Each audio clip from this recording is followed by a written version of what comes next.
دلم می‌خواهد ایران را گردگیری کنم، از شمال تا جنوب. شیشه ها را برق بیندازم، از شرق تا غرب.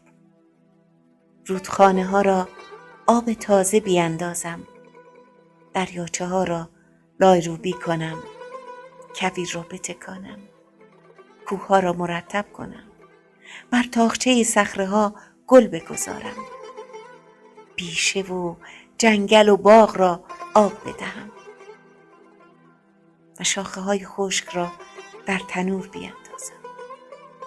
برای آسمان پیراهن ابری بدوزم، گیسوی گندمزار را ببافم، شیر گاوهای مراتع سبز را بدوشم، نان خوش عطر بپزم و سفره‌ای پاکیزه پهن کنم، عسل سبلان، پنیر لیغوان در بشقاب بگذارم، تخم مرغ تازه نیمرو کنم و تمام ایرانی ها را دعوت کنم به فنجانی آرامش و حب قندی دل خوش، لقمه ای نان و رویا و جرعه ای خیال.